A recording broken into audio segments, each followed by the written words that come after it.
It's FAQ NYC Off Cycle. We're the New Yorkers podcast from the newsroom by and for New Yorkers. The city steps back to take different and deeper looks into some of the things that are always happening here in the only place in the world. I'm Harry Siegel, and in this new installment of Greg Glassman's series of interviews with other musicians, Into Something, he's talking with fellow trumpeter James Zollar, whose new album is called The Ways In. Let's jump right in.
James Zollar. Yes, Greg Glassman. That was fun, man. Yeah, a lot of fun.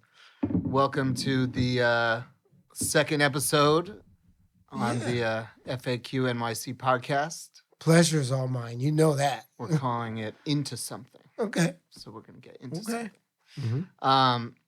So you've been my friend, my trumpet brethren for how many years? Something like 20, 25 98, years? you said. Yeah. Since 98. 25 years. Mm-hmm. Yeah. There you go. You look the same in my mind. I feel the same. Yeah. I'm serious. Yeah. Yeah. I think the music keeps us young, right? Yeah, because Young feeling, Yeah. young an imagination of yeah, man. Spontaneous, keeping it youthful and spontaneous. There you go. Yeah. Yeah, the music will do that. I don't even know the answer to this question. When did you move here? The summer of 1985. 85. Mhm. From San Diego? Yep. Yeah. So you grew up in San Diego. I grew up in San Diego, born and raised in Kansas City, Missouri. Oh, that's right. Yeah. Mhm. 1985. And when you came here, what brought you here? Well, my sister has a dance troupe called the Urban Bushwomen. Oh yeah. I Oh, have- that's right. You yeah, worked yeah. with her. Joale. Yeah, Jawale. Jolly. And Excuse me. I forget his name. Taylor Mack. Taylor Mack. Yeah. Mhm. The last time I saw her, I think we were eating Thai food in Berlin. Oh, really? Yeah, before the pandemic. Wow. Yeah. Interesting. Okay, so she was here. Yeah, she was here, so it made it easier for me to make the transition because she had a really cheap apartment and she had an extra room. So it's easy for me to make the transition without paying the New York rent. Oh, if yeah. You know what I mean? Yeah. I when I first moved here, I was paying $100 a month Yeah. working wow. at Tower Records, which was a job that she found for me. Wow. Yeah. Oh, cool. Yeah, my friends found me my first apartment too when we met Yeah. on 127th and Lenox. I was paying $300 in 1998. That's still cool. Yeah. People ask you like, how did you make it when you first moved here? And I'd say, well, it doesn't take too many $50 gigs to pay for rice and beans and $300 a month. That's a perfect analogy. Same here. Yeah. Exactly same Yeah. here. And where was that? 176 and 176th Street, right off the Grand Concourse. So you've lived in the Bronx the whole time? Yeah. Oh yeah. Mhm. Yeah, but give or take, I left for a couple of years before I met you. Yeah. I lived in Geneva, Switzerland for 2 years from 90 through 92. Oh wow. But before and after that, I was always in the Bronx. What was up with Switzerland? I met a lady over there. Yeah. I did some at Duke Ellington's extended works, which required a string section. So I met one of the violin players. We did one of Duke Ellington's works called the We Three Kings. And Duke Ellington's last works were symphonic string with strings and all that stuff. Yeah.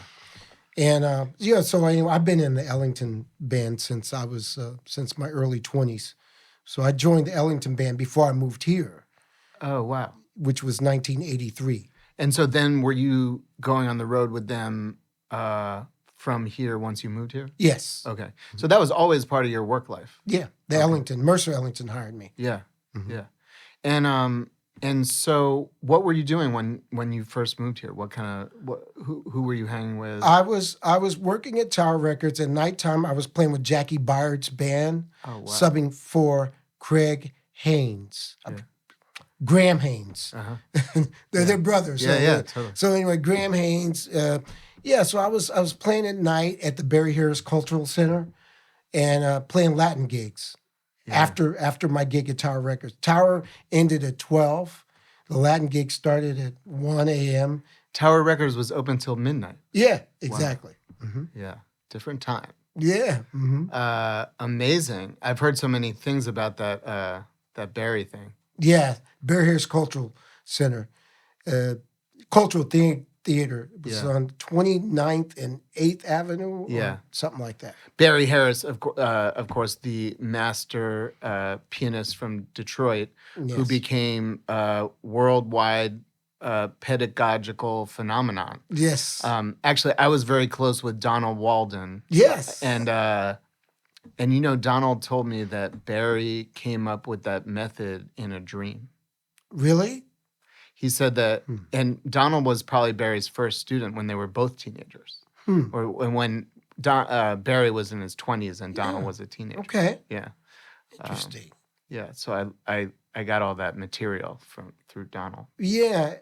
This is interesting. Okay. Yeah. What is that method? It's a method of breaking down the bebop playing of Bud Powell and Charlie Parker into scales that are practicable with half-step rules. So, instead of, if you play a scale straight down, 1, 2, 3, 4, it leaves you hanging, right? 1, 2, 3, 4. You're left hanging. Mm-hmm. But if you put a half step in, 3, 4, all the chord tones end up on the strong beat. Resolves. Right? And so, he taught about a lot of stuff. This is just the tip of the iceberg. But so there's different rules. Mm-hmm.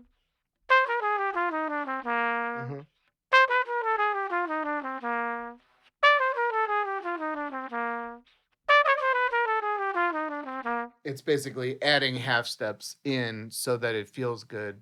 When you and that's how you start your phrase. This is the language of Charlie Parker. Basically. Right. Exactly. We call it bebop harmony. Yeah. Yeah. But that's just a little piece of it. Yeah, I know. Yeah. He was pretty deep, Barry. Yeah. Barry Harris. Wow.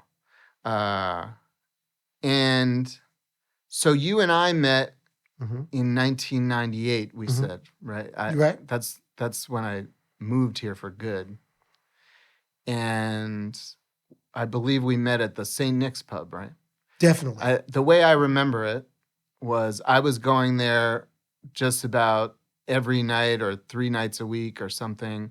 I would go play with Gerald Hayes, the alto player, who was the brother of the famous drummer Louis Hayes. Yep.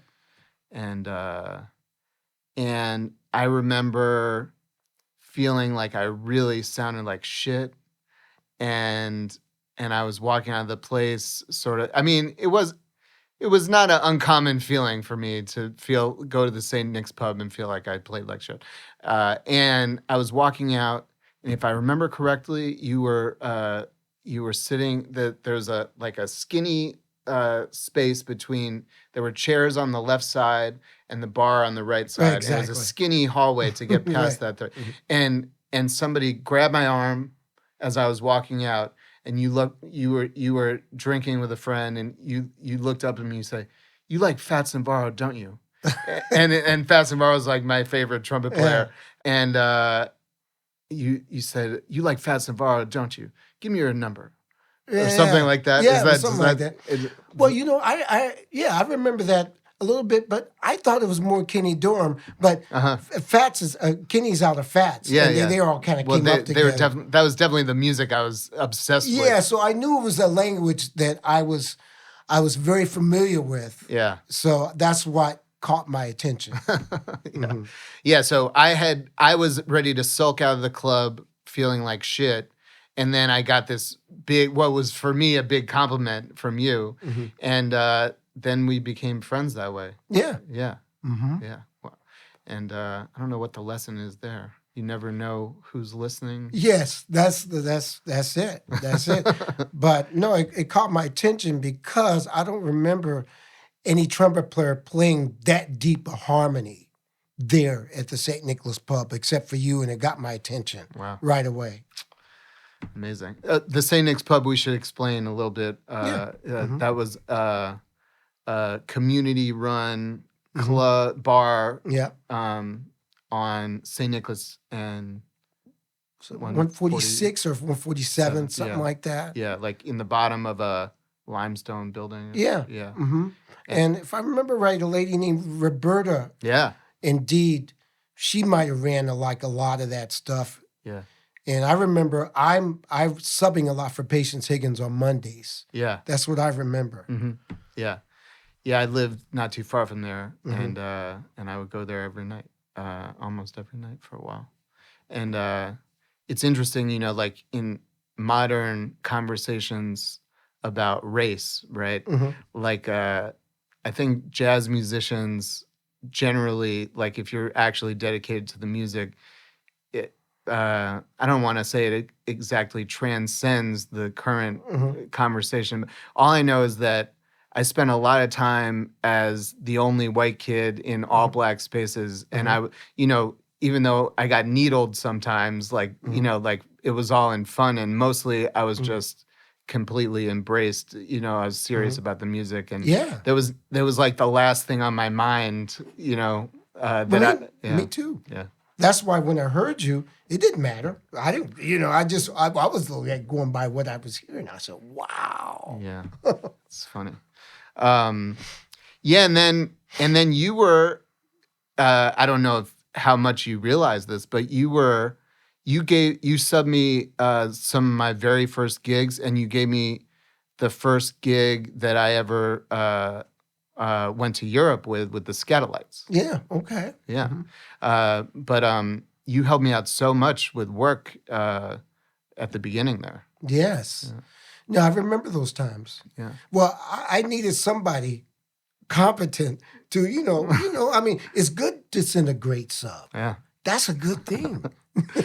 Yeah. It feels, I don't know if my work life has changed or the whole scope of it has changed, but it felt like if you had a gig that you needed covered on a Saturday night, you like back then you might have to call tens of trumpet players. Yes. It doesn't seem like it's like that anymore. Yeah. Well, first of all, Saturday nights, that's always been the work nights. Back then and nowadays, seems like sometimes I don't work. There's nothing happening on Saturday nights. Yeah. You know. It's always hard to know how much of it is the world around you that's changed and how much of it is that like your work life has changed or my work life has changed. Probably both, because you're dealing with pre-pandemic and all that stuff. Oh yeah. You know. Well, yeah, that's a whole other thing. Yeah. Yeah, so the Scatolites, the original Jamaican ska band. Yes. That was a trip. You played with them for a hot minute. Yes. Okay, now let me explain how I got the gig was through two people. Frank, E.J. Eddie Allen, and Frank, I can't think of his last name. Anyway, he lives in Okinawa. Oh, okay. Yeah. Frank, I'm sorry, I'm spacing out on his last name. But yeah, that's how I got the gig. Tommy McCook Yeah. and Brevet. Lloyd Brevet. Lloyd Brevet, was that the bass player? Yeah. Yeah, anyway. Yeah, but I got a chance to play with the original ska band. Lloyd Brevet threatened me with a knife on the bus one day. Oh, really? Yeah. Wow. And then the day after was the first day he knew my name. Okay. Wow. Yeah. Wonder So thanks for that gig. Yeah. No, I remember that gig very well. So anyway, I did it after E.J. Allen and Frank. I can't think of. Anyway, yeah. Yeah, that was a trip. I mean, when they were on, it was a very deep band. Yeah, no, I remember touring. And thing is, what was so deep about that band? They didn't have no music. I remember learning the stuff by ear. Yeah. Yeah, so I remember right correctly. Yeah. Yeah. Yeah, that's how it was. Yeah, but I owe a lot of my career to you for sure. Man. Yeah. Yeah, well, we ended up playing together a few times. Oh yeah. Yeah. So. Oh yeah. Yeah, we've had a lot of fun with that. We did a tribute to Thad Jones. Yes. Yeah, with Carlos Abadi. Yeah. Great trumpet player. Yeah, and you were telling me, so you have a new record out. Yeah. It's brand new, right? Yes. And what's it called? It's called The Ways In. Right. And you were telling me before we started that the title has to do with what we were just talking about, right? Yeah. Yeah, exactly. About people helping you get gigs and people bringing you into the scene. The mentorship thing is really special. Yes. Yeah, man. Yeah. Mm-hmm. It's funny. It does always go alongside working, right? It's like I mean, I guess not always. There's harmony study, there's music study, there's hipping people to records, but I've always felt that the music, there's a innate quality about the music, about jazz music, that does have to do with working. With playing it, maybe it's about the repetition, playing it night after night. It's art music, but it's also you're also paying your rent. It's like that's definitely the tradition in New York City. Yeah. Hanging is a lifestyle. Yeah, it's a lifestyle. It's about hanging and paying your rent and listening to records, turning people on to obscure trumpet player. That was my thing. You have so many records. Oh man, I was so into. Me and Josh Evans had an interesting conversations the other day. We were talking about unsung heroes on the trumpet. Well, could be any instrument, But yeah, there's a lot of unsung heroes who didn't get their due, who actually turned a lot of us on to how we play, and how we think and how we. But they necessarily aren't household names. Yeah. But they really resonate in my background and the way that I came up. What do you think about the infusion of like the jazz education thing? Colleges have jazz departments. Like, what do you think about all the impact, the overall impact on things? Well, it's a lot different than how I came up. Yeah. I think it's good, but when I was coming up, first of all, I didn't go to Berkeley. I studied with Charles McPherson. I studied privately. So I didn't really have that type of upbringing. I went to San Diego City College, then I went to UCSD, studied informally. I went to school informally. I never really got into the educational system. Yeah. And to like learn. So is to make a long story short, I think it's good. I think it's very good, but that's not how I came up. I came up transcribing and not necessarily going to music school. I just learned on the. I'm a street guy. I'm not going to say I'm a street guy, but I learned to play on the street Yeah. and taking lessons privately from different people. Yeah. I didn't go to university or Berkeley or Juilliard or anything like that. So to answer your question, yeah, I think it's a good. I think education, the education thing is taking over, and I personally I embrace it. Mm-hmm. I embrace it. Yeah. Yeah, it's interesting. I think most of the people who can really play have some education on the street, whether they went to college or not. Yeah, I agree with you. I agree with you. Yeah. I was very close with Clark Terry towards the end of I his life. remember. The great. You used to go to New Jersey at his place with Gwendolyn. Yeah, Gwen, his wife. Yeah, Gwen, yeah. Yeah, Clark Terry, the legendary trumpet player. Sure. And I would go around with him to clinics sometimes, and he would often badmouth the state of the jazz education, even though he was a pioneer in starting it. Sure. He was mostly disappointed with Okay. the quality of the teaching and the I think you just it's a different time. I think one thing I notice is that you can get a job teaching Mm-hmm.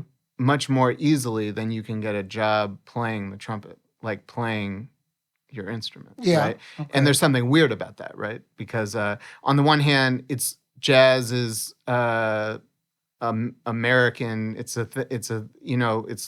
maybe the most important American contribution to the arts. Yes. World over. And so it makes sense to teach it at school, right? Yeah. On the other hand, it's living. It always lives. It always changes. Mm-hmm. And it's expression. And it's not in books. You can't write down what Max Roach plays on the drums and make sense of it, right? You got to listen to it. Yeah, you gotta listen to it. But there are some people who are transcribing everything now. Yeah. You can go and that YouTube thing wasn't happening when I was young. Sure. Now you have YouTube, you can look up anything. Yeah. Yeah. You can look up a Max Roach solo you can look up a Kenny Dorham transcription on YouTube. Yeah.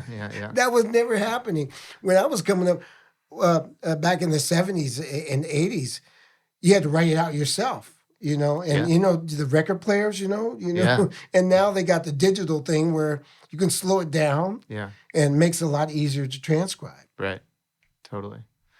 Yeah, I do think that playing a musical instrument, improvising with passion and speaking to the people, it'll probably be one of the last things that the computers can do, though. Yeah, that's true.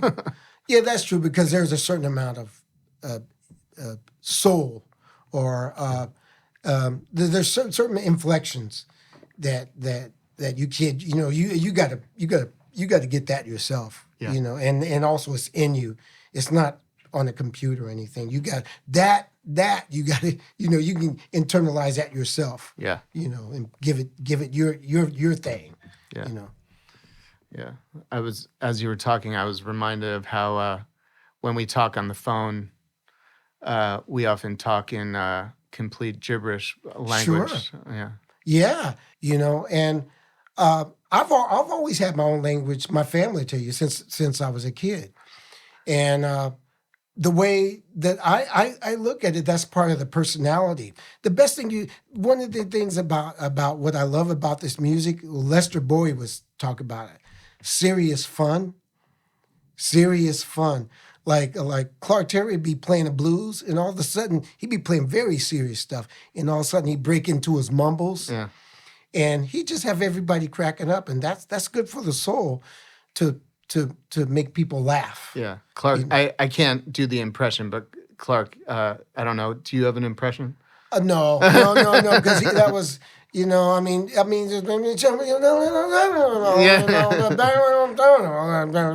like that. Yeah. But he would do the blues, doing scat mumbles. Yeah. We'll say scat mumble. I'm not gonna embarrass myself. That was not bad. That was No, Clark was. It was only one Clark. Your style of gibberish conversation is a little more like Thomas Gambas Habalaba Skibido. Katato. There you go. Like that. Yeah. Just kind of make it up, make it your own. So that didn't make the record though, did it? No, it didn't. It didn't. But I would love to incorporate that one day. Yeah. Yeah. But on the video, you're going to be involved in that. We're going to do that on video. Watch. Exactly. We're going to do all that. Yeah. Yeah. And we're going to have captions underneath to say what it really means. Automatically generated captions. Yeah. I'm serious. Yeah. Let's do it. Okay. So before we go, you want to play a little bit? Yeah. Yeah. 5, 6, 7, 8.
Yeah. James fun. Zollar.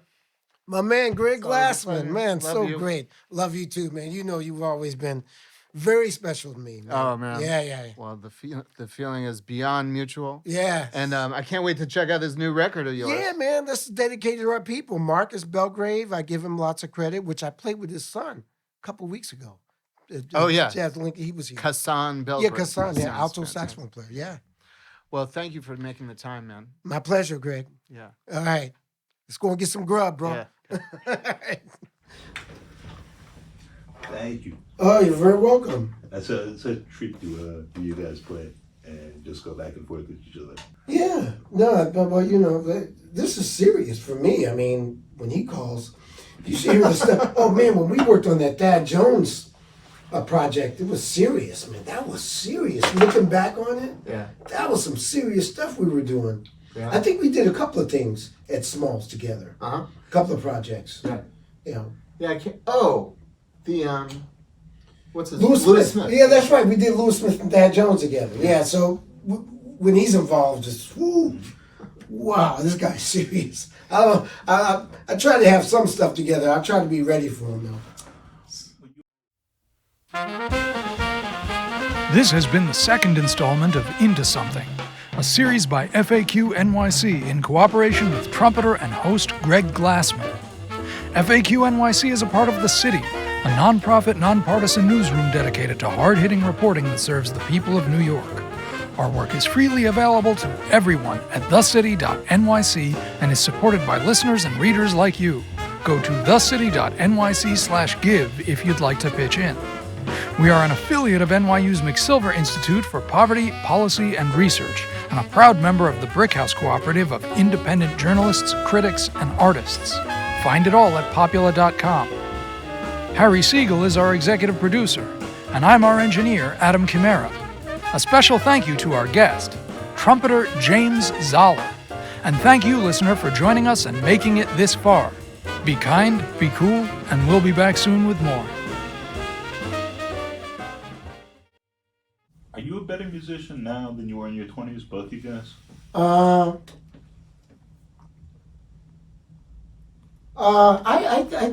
think so. I think the age, the wisdom kind of kicks in a little bit. Sometimes I feel my chops might have been better when I was younger because the muscles deteriorate after a while. So I'm learning how to keep them up, but I think my muscles were naturally better when I was younger. I have to do more maintenance now. For me, so far, it's the opposite. Where I didn't have any good lessons when I was younger, and the trumpet became so much easier for me at a certain point, like 10, 15 years ago. Yeah. Like way after I was a professional. And so, but that's just chops. I think the whole thing gets better and better all the time.